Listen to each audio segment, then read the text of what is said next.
act that fool. Hit him, hit him, hit him, hit him, hit him, hit him, hit him, hit him, hit him, hit him, hit him, hit him, hit him, hit him, hit him. Smash him up, watch that move.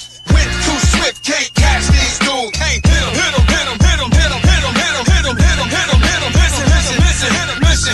This Eagles talk, this talk Eagles. Philly bleed green, it's from your people. Fly, Eagles, fly. Let's beat the squad. Big Pat Shelley, Dante the Dark Child. Drop the stats on him, drop the facts on him. Spur King, baby, let's get it on. Hey, fam, it's your man Dante the Dark Knight. Welcome to Eagles Talk Postgame. Our Philadelphia Eagles are now 10-2, 8-game winning streak. Huge win over the Baltimore Ravens just now, 24-19.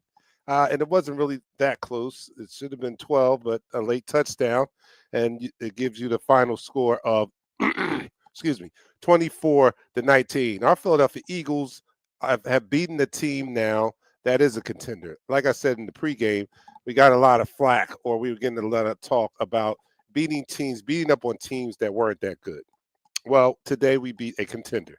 Today we beat a very good Baltimore Ravens team, and it was a slugfest. It was a playoff type atmosphere, and we came out victorious. The defense is what I thought it was. Had some tough times there, had to hold on, but in persevering and not allowing the Ravens into the end zone, good things happened, such as 2 missed field goals, and that was great. And that was only as a result of them stiffening up deep down in their own territory and not relinquishing a touchdown. So that was good. Defense really showed up, held the top rusher in the game. I don't know the final stats, but when I came up to start the show, he was under 100 yards. You guys have to let me know if that stood true to the end of the game. But again, this was a magnificent game, 24-12. Until that late touchdown, the Eagles had not allowed the Ravens to score in the second half. Incredible. This was the number one offense in the league. Incredible. This was the second leading rusher in the league. Incredible.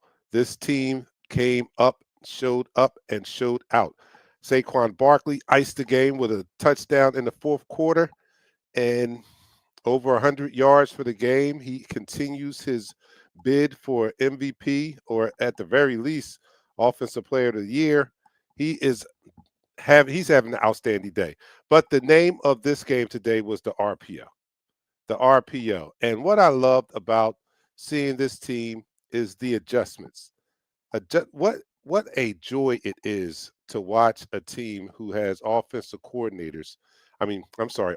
and defensive coordinators that can adjust in-game adjustments. Like, it doesn't always take till halftime for them to make their adjustments, as we saw from quarter number 1 to quarter number 2, in which they got outgained drastically in quarter 1. It was looking bleak for our heroes. And then in quarter 2, the offense made the adjustment, more RPOs.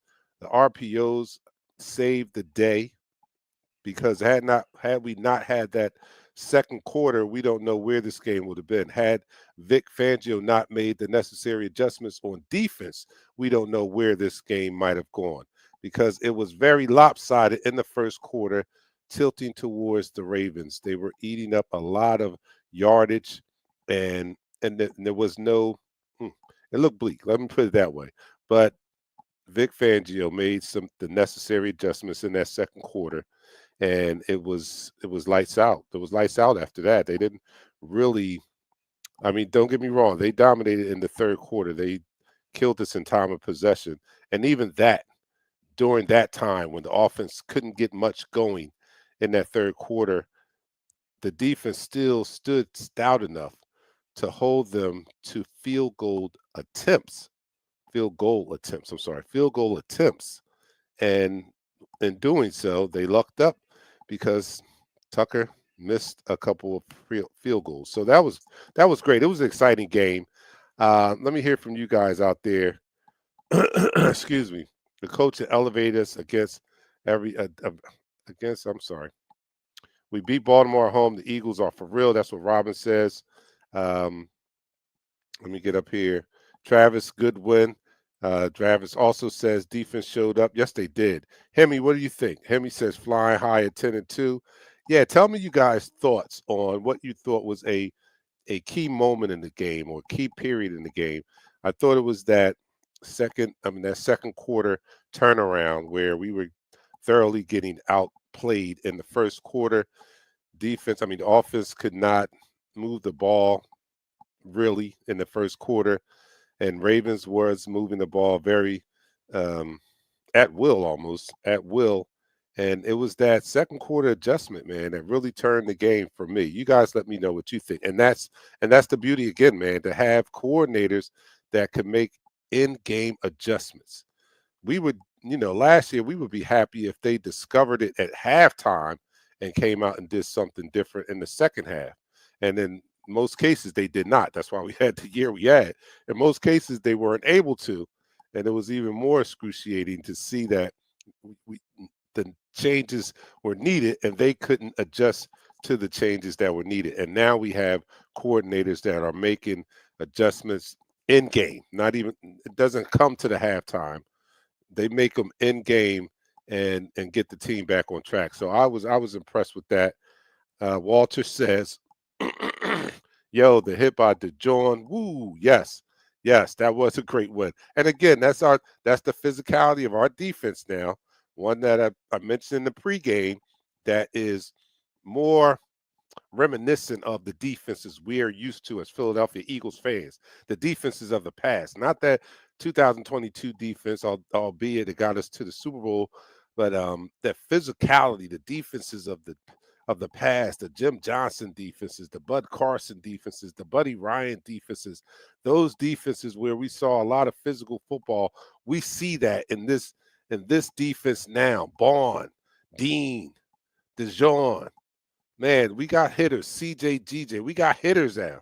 Even Mitchell went in and made a big hit on Derrick Henry at one point in the game. So I mean, at every level, we have physical players that are not afraid to lay the wood. No Diddy. All right, so let me see what else. Christopher C. Hagan says the coach had elevated us against a very talented team. You're right. You're right. The coaching is a turning point. It's a welcome upgrade from last year where our coaching was, it was a mess. It was a mess that I talked about in the pregame. Our defense, our defensive unit was just confused last year. And to see the turnaround from that unit last year to this unit, everybody flying around, everybody knowing where they're supposed to be, and albeit, you know, Lamar was Lamar in a lot of senses, a lot of cases. And had this been a lesser quarterback, this would have been a blowout, right? I mean, we had Lamar cornered on a few plays, and just because Lamar doing Lamar things, he extended the drive. But if that was an ordinary quarterback, because he's not ordinary, you know what I'm saying? If that was an ordinary quarterback, we would have been out of those situations a lot sooner. But it's something that I was warning against in the pregame show that we definitely will have to limit those extended plays that Lamar seems to make him. We didn't do a very good job at it during some stretches, but overall, I think the defense was disciplined in their rush lanes. Again, it's Lamar. Sometimes I was like, "Oh, we got him," and boom, there he was squirting out over this, around the edge, just so fast. And man, it was incredible to see that. But even with that, we did enough to contain him when need be. When need be. And again, that third quarter was brutal. I mean, I think they had the ball 10 minutes more than we did at one point when they put the graphic on the screen. I think we only had it like a minute or something. They had it like 11 minutes of that quarter to that point. So that third quarter was brutal, but the defense still stood stout and held them to field goal attempts. And that was the difference in the game. Because had they allowed touchdowns, I don't know how we could have bounced back, or if we indeed would have bounced back if we would allow touchdowns. So hats off to the defense. Offense, again, continue to commit to the run. And that last drive where Saquon scored, I think it was a 20-something yard rushing touchdown, if I'm not mistaken, that was a testament to being committed to the run. The RPO was running. I think the Ravens came out in the second half and had a answer somewhat to that RPO and kind of slowed it down. But in that fourth quarter, staying committed to the run finally paid dividends. And it's just like a heavyweight fight, man. They were swinging, but we did not relinquish, and we finally hit them with that gut punch, and it popped Saquon. Saquon did Saquon things, just like Lamar did Lamar things. Saquon did Saquon things on that drive, that TD drive, and our Philadelphia Eagles stand now at 10-2. I am ecstatic. So, Hope, you know what we do on the show. You are watching Eagles Talk, the most unique Eagles coverage show around, and I can't believe I waited this long before I got to this point. But we talk.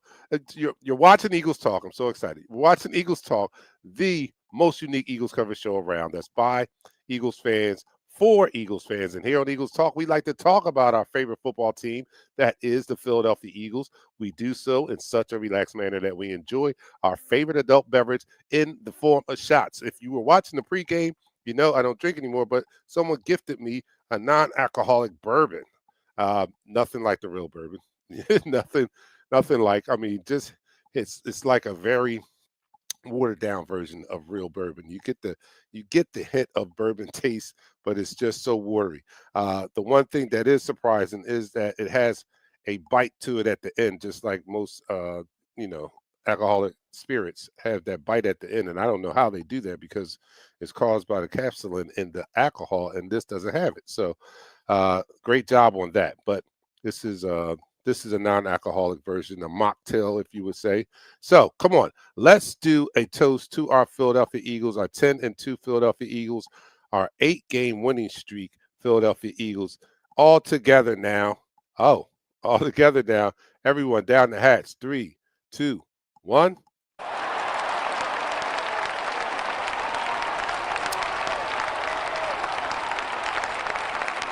And let's sing the damn song.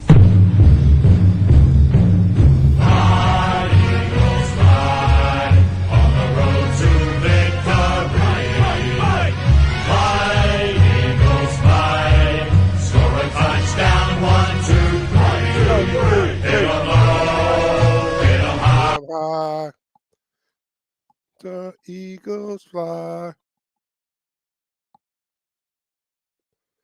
Hold on. Wake up, y'all. Eagles fly on the road to victory. Fly, Eagles fly, score a touchdown, 1, 2, 3. Hit 'em low, hit 'em high, and watch our Eagles fly. Fly, Eagles fly on the road to victory. Eagles. All right, so I think they cut me off. I don't know if I hit something by mistake, but the song is never over until we spell EAGLES, and that's how you spell it. For those I hear messing up spelling it a lot of times. If you can't spell the Eagles, if you can't spell Eagles, come on, you got to go back to class. Oh, we have a guest here, all the way from the Bahamas. Let's see if his connection holds up. Pat, you there? Hello? Yeah, we see you. Can you say something? Can you hear us? Oh, maybe you don't. All right. All right. Yes. Philadelphia Eagles. So Pat joined us from the Bahamas. He's excited. I'm excited. We're excited. Come on, let me read some of your comments here in the Bond. Yeah, Bond, James Bond. Yeah, that's a good nickname, Mr. Jones. The RPO did it. The RPO did break the game open in that second quarter when they made that adjustment and went to the RPO. It was reminiscent of 2022 when we were, very efficient with the RPO. and they pulled it out just the right time, and it was just enough. Um, it was just what we needed at the time. Let's put it that way. It was just what we needed at the time. Now they kind of, caught on to it in the third quarter, but that's all we needed. We needed enough to get those 14 points.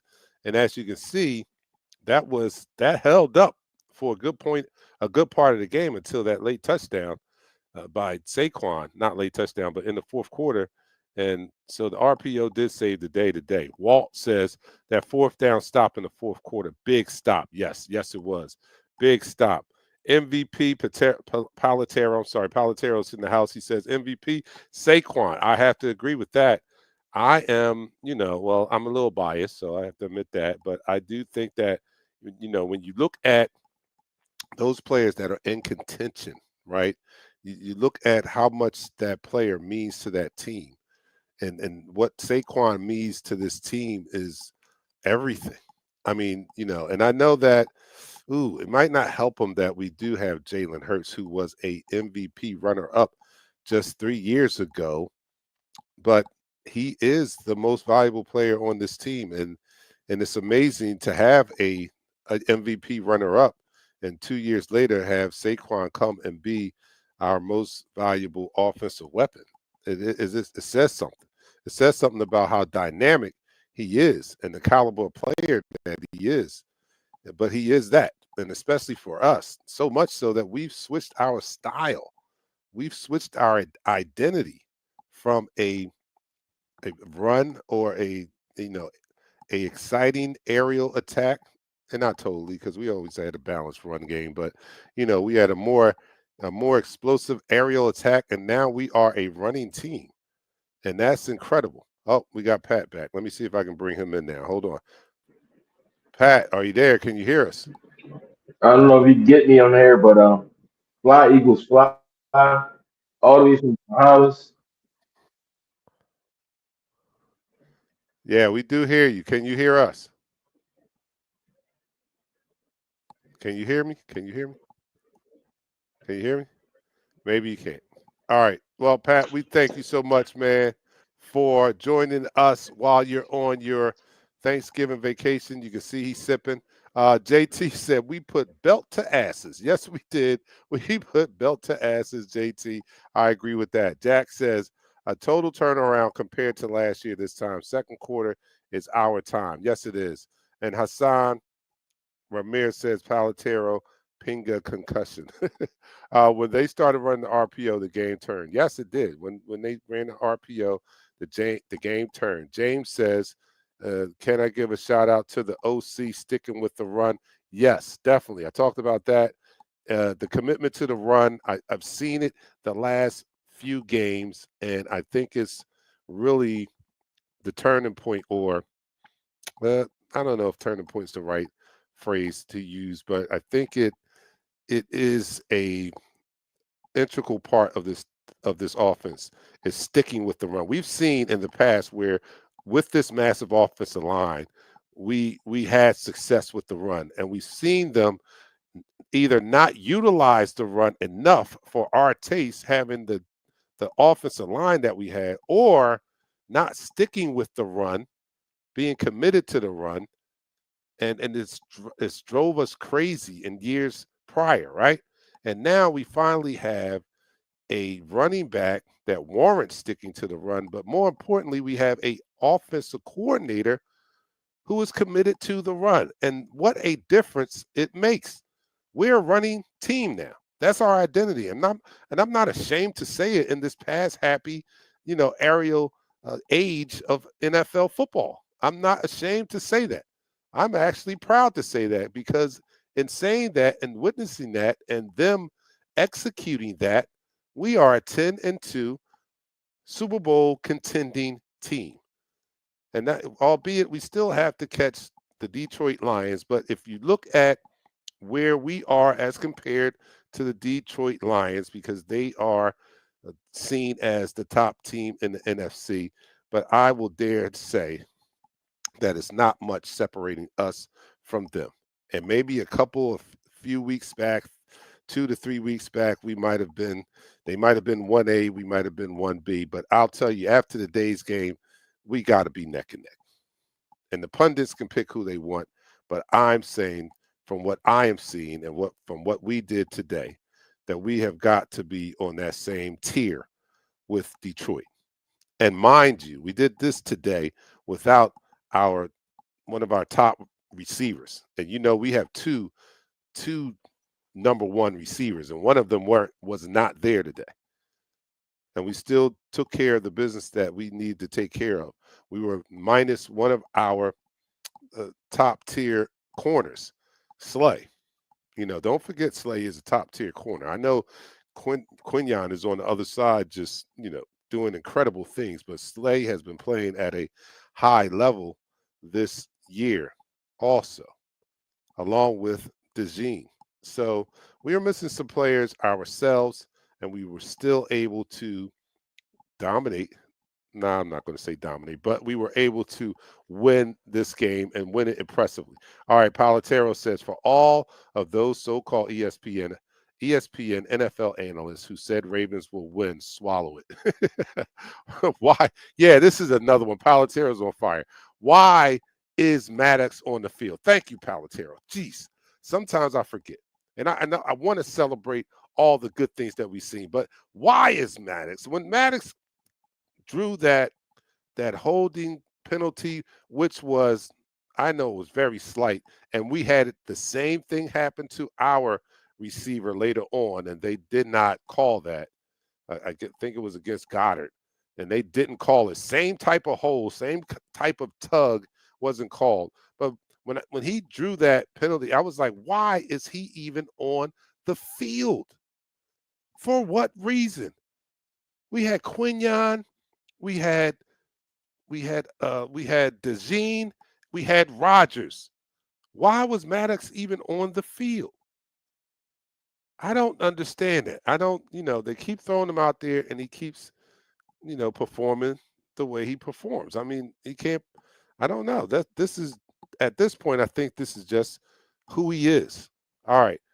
They're idiots, says Leon. That's why. Okay, Rodney says, we got to stop having a slow start. This will hurt down the stretch. Yes, it will. Thank God we have the defense that we have, because imagine this team with last year. Well, number one, if we had last year's defense, we would not be in the position we're in. So let me just throw that aside. We would not. But if that defense was anywhere reminiscent of the defense we had last year, the defensive unit that took the field last year, yes, we definitely wouldn't be 10-2. We'd probably be 2-10. The X Factor is watching on YouTube. We thank you, The X Factor. Salute to you, brother. He says the D did what was needed. The game went just like I thought. That's great. I thought that the defense was going to be key, and that's what gave me confidence that we could win this game, was the play of our defense. And the defense didn't let me down. They continued to play just the way they have been playing during this entire win streak, and especially in the last 2-3 weeks when they have ramped it up. And albeit for that last late touchdown, we would have held the top-ranked offense to 12 points. I get upset when we relinquish a late touchdown, a touchdown late in the game. That doesn't mean anything. I get upset about that, because I take pride in this defense shutting teams down. And the most important stat to me, I know the top-ranked defense is measured on how many total yards they relinquished during the game, but the most important defensive stat to me, in my opinion, is points per game. Points per game allowed. And had they only relinquished 12 points, that's huge to the number one offense in the league. That is huge. That says a lot. And it says a lot about this defense and the fortitude and the persistence and the physicality of this defense. Again, I can't get enough of that. That's what gives it that old-fashioned look. That Eagles defense. That's what we're known for. We're known for this type of physical defense, and we're finally seeing it. So we have throwback football going on in Philadelphia right now. Throwback how? We got throwback. We're a running team, and we got a tough physical defense. That's throwback. That's throwback football for me. All right. Our defense is for real, says Chairman Fred. My man Kenny Iron Lion is here. He said, "Why do we start so slowly? This needs to get fixed before the postseason." Defense did a nice job overall. Saquon came through in the fourth. Exactly. Yes, he did. And Kenny hit me up before the show and gave me what he thought were keys to the game. And you were on point there, Kenny. Eddie says, "When are the Eagles going to stop playing Gainwell on third down for play action or draw? No team I repeat, no team has bitten on it. 90% of the time, it's a negative play." Yeah, I don't know. Is it to keep the other team, honest? I don't know. Somebody else have to explain it to me. Tony Burren says, our resident from down under Australia, Europe. Oh, it's already tomorrow morning for you, right, Tony? Our offense sputtered, but I'm willing to put that down to the Ravens run D holding Barkley for a while at least. But mate, our defense right now, yeah, boy, our defense is doing the thing. Jack says the second half belongs to us. And this is a total turnaround compared to last year. This time, Fly Eagles fly all the way to the playoffs. Go Birds go. I'm so hyped. I think we are all so hyped. And I can't wait to, this game is going to be on, I'm going to say a minimum of 6 times. I'm going to watch this game this week. A minimum of 6 times. I like to go back and watch our games, especially during this streak, man. It's good. It's exciting. It's entertainment. JT says, "Bro, we kicked their butt." Yes, we did. Talib says, "Yo, the hit that Cooper DeJean laid on Henry, I love it." Yes. Karen says, "I wish Hurts would do more Hurts things." Yeah, I mean, he had some flashes in there where he did some Hurts things and extended drives, picked up first downs, and I have to give him credit for that. I am not, after a win like this, I'm not in the position or mood or mindset to pick apart the wrong. I'll leave that to the coaches. They'll point that out tomorrow and all that. As a fan right now, I'm just sitting here with so much gratitude to be able to say that my team is 10-2, and not just 10-2, but 10-2, and the way that they are looking gives me great joy right now. I mean, if you guys, for a second, take off your coach's hat for a second and put back on your fan cap. Put your fan cap on for a minute and think about where we were sitting. Well, actually, where we were sitting 1 year ago, we hadn't experienced the meltdown yet. So we're 10-2. We were actually 10-2 last year.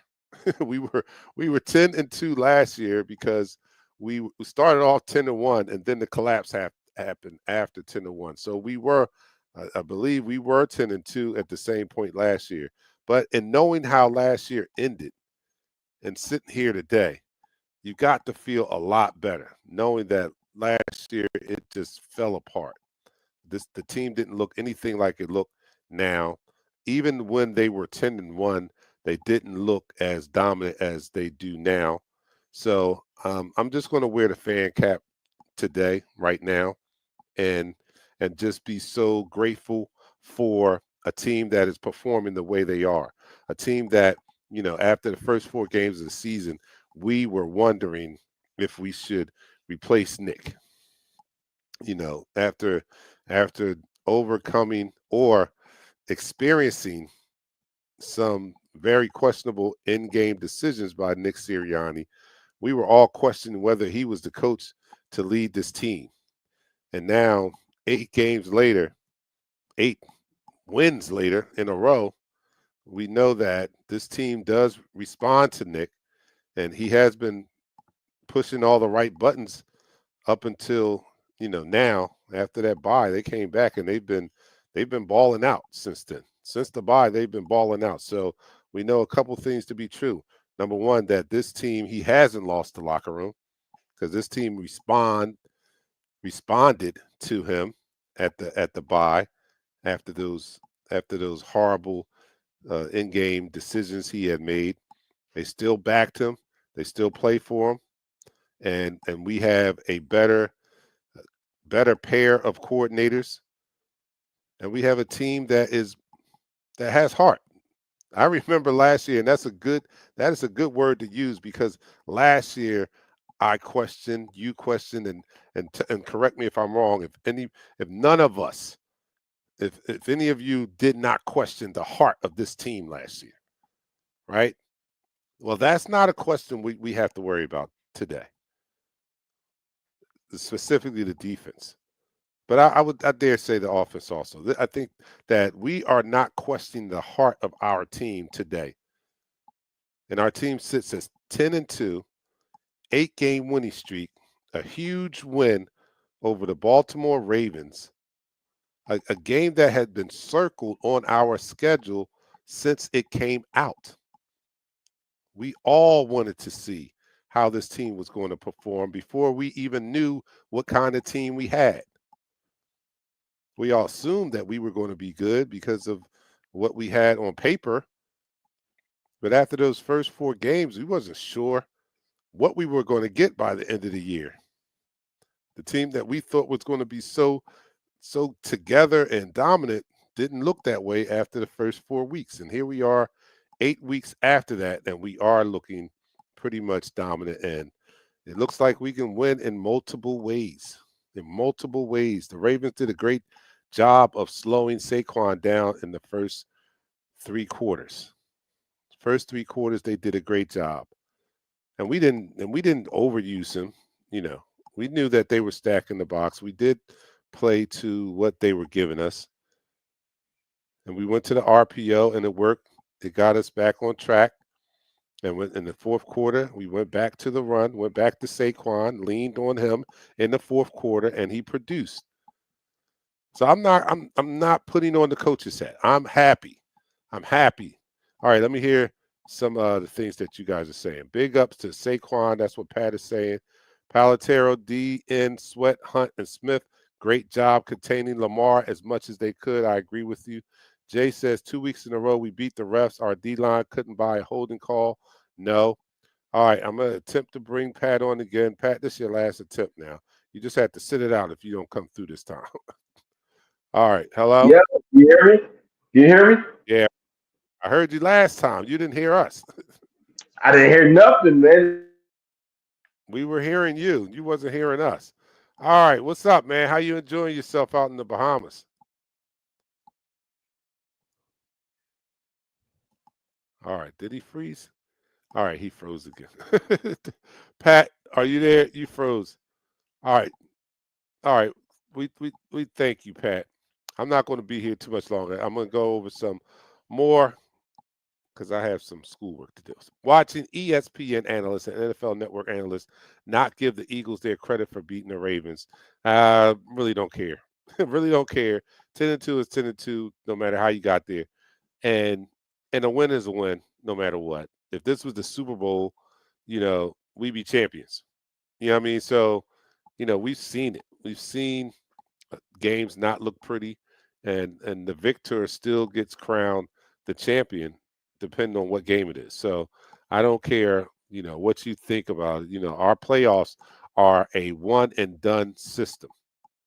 So in that type of scenario, this game would buy us another game. And if it was the final game, this game would have bought us a championship. So I don't really care what they have to say. That Cooper hit on Henry deserves its own T-shirt. Yes, it does. Palatero says 10-2, go Birds. Dion has just joined the party. He says 10-2 ain't nothing new. I feel better about this defense. Yes, I do too. Rachel says Jalen played well enough. He didn't hurt us. He stuck to the game plan. And I'm liking that. And I hope I don't insult him when I mention this, but sometimes, the way our offense is constructed, and being that Saquon is the focal point, Jalen doesn't have to carry the load as much as he did in 2022. And appreciate the fact that he seems to recognize that, and he's not playing a lot of hero ball.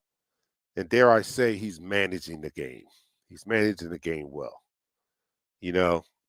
And I'm not saying he's a sole game manager, but in a offense led by Saquon, and more often than not, we need a quarterback to be a game manager.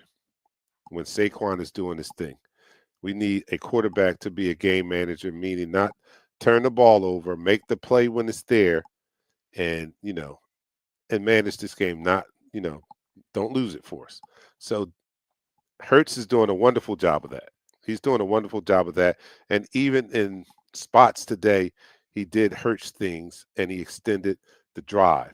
So he's picking his moments, and I think he's recognizing when those moments are, and he's seizing that opportunity and making the most out of it. This is a team that's really all right. I think it's running like a well-oiled machine. And you can look at the areas where you see, where improvement is needed, and that's okay. But even with that, like I said, there's no team out here that is 100% every game. There's not. There's just not. Even Detroit, they're not 100%. We can nitpick because we see our team the most. We see our team. That's why we put them under a microscope. We see them every week. They're the only team that we see this intensely, this frequently. So we put a microscope on them. But I'm telling you, if you go and you watch the top teams, if you go and you watch Detroit every week, like you watch the Eagles, you'll see that they do not play perfect football all the time. They do not. They are 10 and what are they? 10 and 1? 10 and 1, I believe. I don't quote me on that. I think they're 10 and 1 or 11 and 1, one or the other. They only lost one game. But if you go back and look at their games, Jared Goff has a game where he threw 5 interceptions, for Christ's sake. Come on. 5 interceptions in one game, and they won that game. So they are these top tier teams that are playing well, not taking anything away from them, but they are not bulletproof. They're not playing error-free football. There's no team out here playing error-free football. So I take the good with the good. I take good with the good. Denise says, yes, feeling a lot better for sure. And Jay says, we had a lot of injuries this game. Hopefully they can heal up quick and come back. Yes, hopefully that'll be the case. Pat with his bootleg Bahamas internet. That's what Dion says. Pat, go enjoy yourself. Yeah, Pat, go enjoy yourself. Okay, time to go. 3:30, come quick. Later, y'all. Fly, Eagles, fly. Time to go. All right, Walt, it is time for us to go also. We're going to get out of here. I am, again, ecstatic that our Philadelphia Eagles are 10-2, 8-game winning streak. The team is hitting on all cylinders, even when they're not. I know you're going to say they weren't hitting on all cylinders, Dark Knight. They weren't, but they hit on enough cylinders to win the game, and that's all that matters. That's the name of the game, is to hit on enough cylinders to win the game, and that's what they did tonight. Today. So go back, watch the game if you have the ability to do so. I do. I'm going to watch it.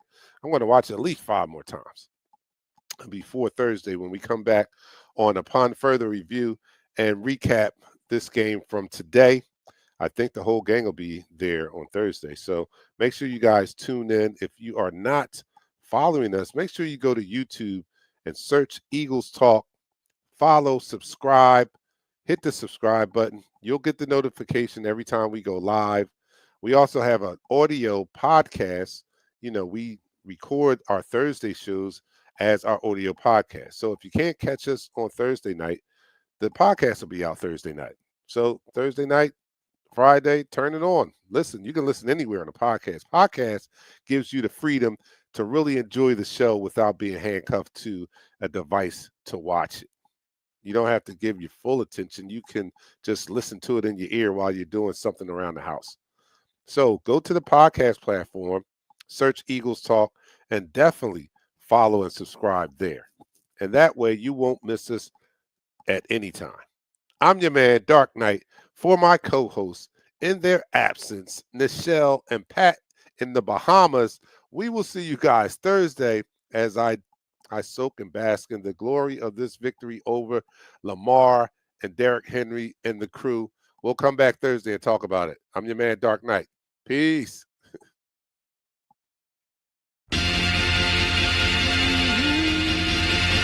Go live in 5, 4, 3, 2. Smash him up, crack that fool. Quarterback whack, yo, sack that fool. Hit him, hit him, hit him.